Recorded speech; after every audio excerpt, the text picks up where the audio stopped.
नमस्कार, आपण बघत आहात महान्यूज 7. मी अनुराग नंदकिशोर शिंदे. तर चला वळूया आजच्या काही ठळक बातम्यांकडे.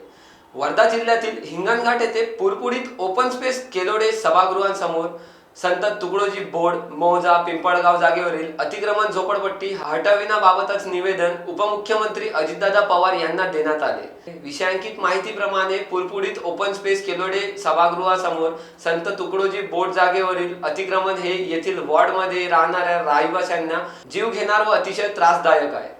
येथील काही दुकानांमध्ये व झोपडपट्टीमध्ये दारू नशिले पदार्थ विकण्यात येते. या रोडनी जाण्या येणाऱ्या मुलींना व बायांना अतिशय घाण शब्दात खेळा जाते. कुठल्या पण सामूहिक सणाला येथे दारू पिऊन शिवीगाळ भांडण करण्यात येते. या झोपडपट्टीमध्ये कुठलीही परवानगी न घेता डीजे सायंकाळी 12 वाजेपर्यंत बजावला जातो. त्यामुळे मुला-मुलींना अभ्यास करण्यात त्रास होतो. येथील झोपडपट्टीमधील महिला व मुले हे आजूबाजूला शौच करतात. त्यामुळे वार्डमध्ये राहणाऱ्या रहिवाशांना डेंग्यू, टिटनस, बॉटलिझम या रोगाचा सामना करावा लागतो. येथे राहणाऱ्या युवा युवती ह्या अशा वातावरणामुळे चलबिचल होऊन वाईट व्यसनाला लागत आहे. येथील झोपडपट्टी व दुकानांची घाण व घाण पाणी रहिवाशांच्या घरासमोर आणून टाकतात.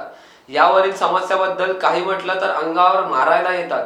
या वॉर्डमध्ये जवळपास 5000 लोक संख्या असून 1000 कुटुंब वसाहत करतात व हा त्रास आम्हाला सहन करावा लागतो. याकडे प्रशासनाने लक्ष देण्याची गरज आहे.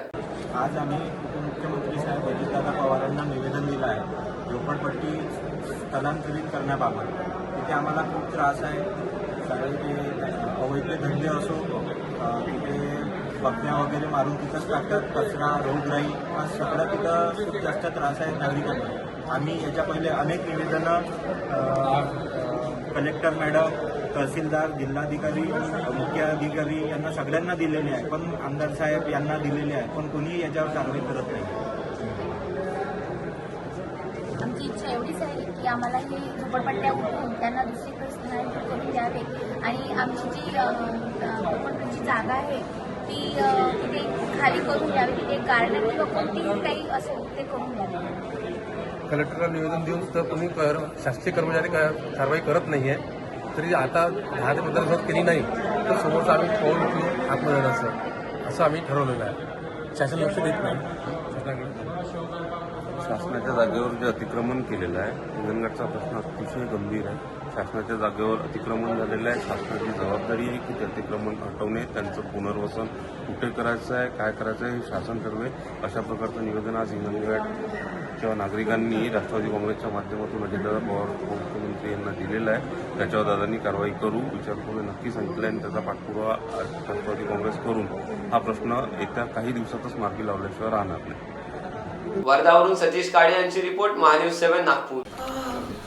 बॉस ने मीटिंग बुलाई. बाहर उठो बैठो. तकलीफ उठने बैठने की नहीं, तकलीफ बवासीर की है. बवासीर, फिशर, भगंदर, पाइलोनियल साइंस का आयुर्वेद तथा आधुनिक लेजर से उपचार. कॉल या विजिट करें www.pilesfistulacure.com.